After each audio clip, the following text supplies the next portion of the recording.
This is my answer. You do not have to agree with me. You are free to differ with me. But you cannot say that I am wrong until you can tell me what is the right answer. That's fair, isn't it?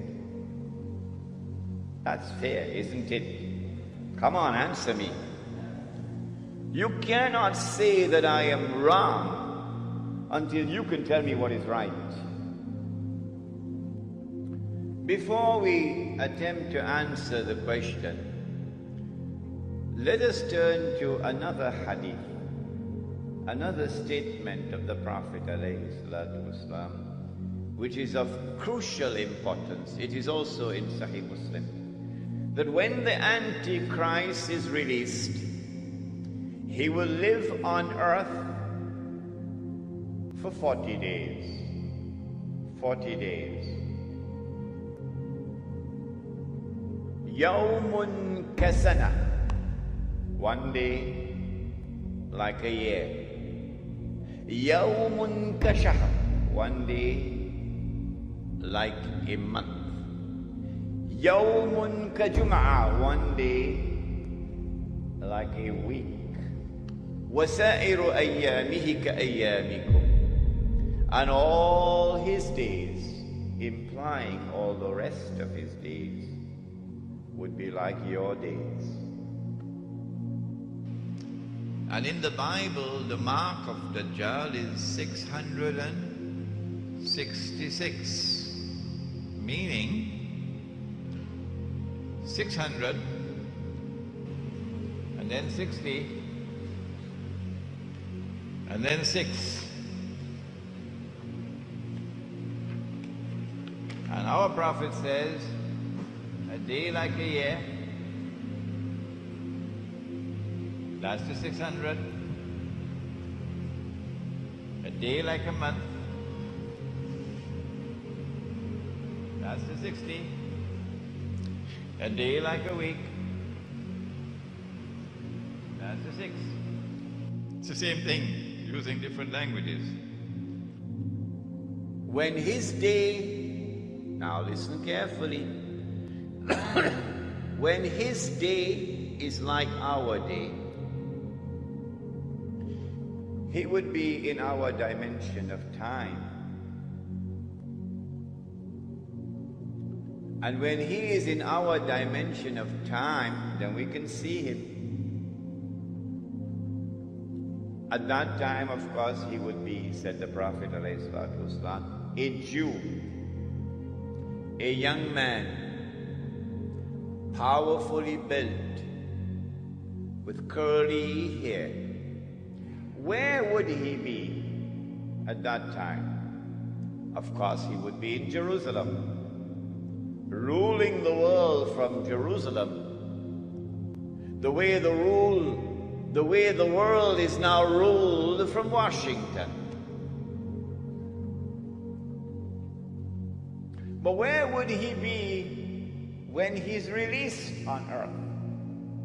In a day which would be like a year. And where would he be on earth in a day which is like a month? And where would he be on earth in a day which is like a week? Do we have answers for that? Praise be to Allah, who allowed this servant Imran to study international relations, international politics, international economics. The answer, of course, is that when he's released on earth, he would be on that island.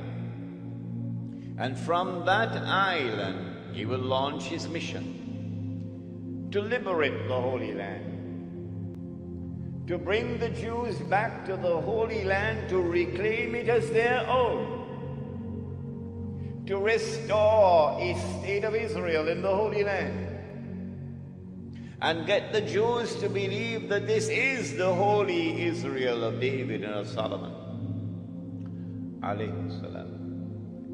and to cause that state of Israel to become the ruling state in the world. Which island is it? In November of 1917, the British government did something which was incredibly strange and mysterious. A Britain, which is now the prince of the secular world. The secular world takes religion out of politics. And Britain is the prince of the secular world. Britain issues a declaration known as the Balfour Declaration in November 1917 that it is the intention of His Majesty's government to work for the establishment of a Jewish national home in the Holy Land. Did you hear that? Why would a secular state, which leads the world of secular states, declare its intention to work for the establishment of a Jewish national home, meaning a Jewish state, in the Holy Land? 2 months later, this was October 1917, in December 1917, it is a British army led by General Allenby, which defeats the Ottoman Islamic army and liberates the Holy Land. And when Allenby entered into Jerusalem, the British generals declared, "Today, the Crusades are over." Oh, but the Crusades were supposed to have been Christian wars. And you are now a secular state. You're not a Christian state, you're a secular state. How come a secular Britain is continuing a crusade started by the Pope 1,000 years before? That's strange. That is incredibly strange. Between 1918 and 1948, it is the island of Britain which ruled over the Holy Land on a mandate conferred by the League of Nations. And during that period of time, with tremendous deception, while pretending to keep the Jews out, Britain opened the doors for the Jews of Europe to enter into the Holy Land and to reclaim it as their own. In between came the interlude of Adolf Hitler, which speeded up the movement of the Jews from Europe to the Holy Land. In 1948, Britain did something strangest of all. Britain is a state with a tremendous commitment to the rule of law. And so every time Britain decolonized, there was always an insistence of a legal transfer of power. And then you had the flags going up at midnight, and the national anthem and the Constitution and so on. A legal transfer of power. It happened in Trinidad as well. But in 1948, when Britain left the Holy Land, she left like a thief in the dark. For the first time, for the only time in British history, there was no legal transfer of power from Britain to the successor state. In 1948, Britain acted as a midwife for the baby to be born, the European Jewish state of Israel. And so my answer is that that island of Tamim ud-Dari is Britain. Now, I notice that when Dajjal is released in a day which is like a year, and Britain is his headquarters, I notice, as a student of international relations, I notice that Britain strangely becomes the ruling state in the world. Come on, you explain to me. How do you explain a little obscure island off the coast of Europe, which never walked on the stage of history? An island that Napoleon contemptuously dismissed as a nation of shopkeepers. How do you explain that that little island establishes its rule over the whole world? Britain rules the world. I want to suggest to you tonight that the only man who can explain the emergence of Britain as the ruling state in the world at the time when it emerged is a man named Muhammad. Allah's blessings be upon him. And the explanation is that this is the work of the Antichrist. In 1940, if you would go back and do some research, you will find, as yet, air power has not as yet come. Your armies commanded the land, and your navy commands the sea. And Britain controls the seas of the world. In 1914, Britain commanded every strategic naval port in the whole world. This was not by accident. It is time for us to sit back now and read history once again. It is because Britain was poised at that moment, commanding the seas around the world, and the Zionist movement had accumulated this vast chest of money through the diamond mines of South Africa.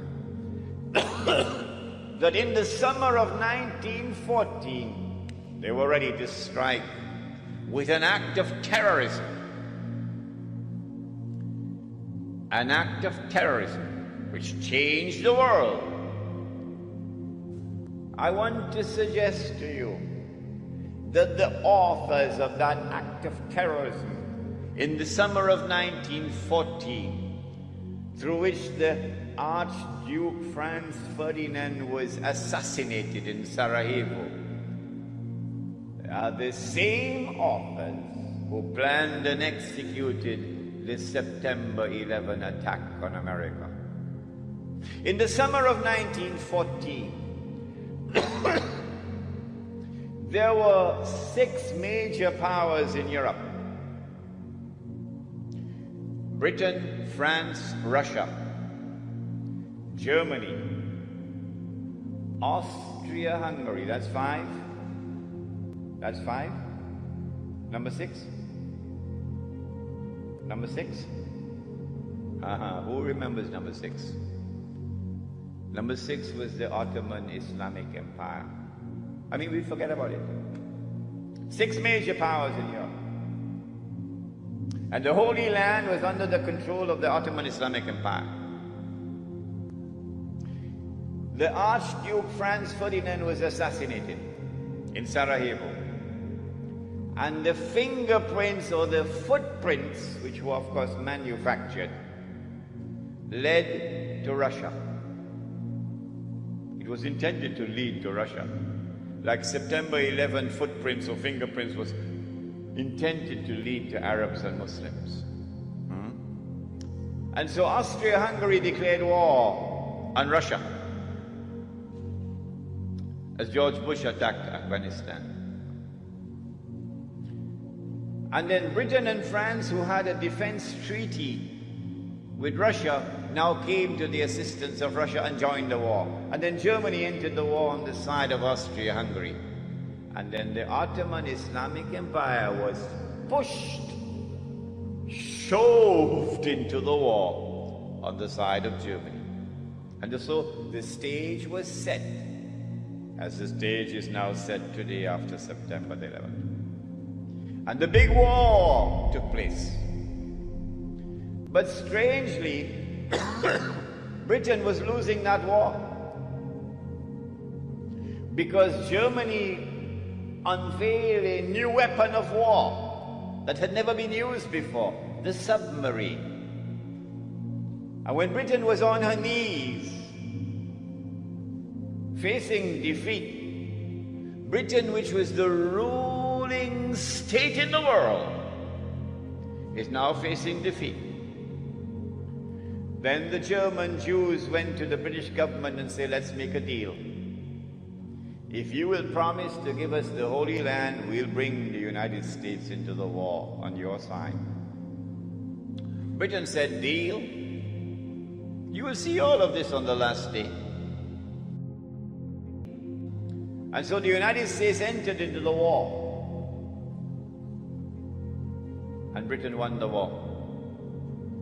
In the process, the Ottoman Islamic Empire was defeated, was dismembered, and the Holy Land was liberated for the Jews.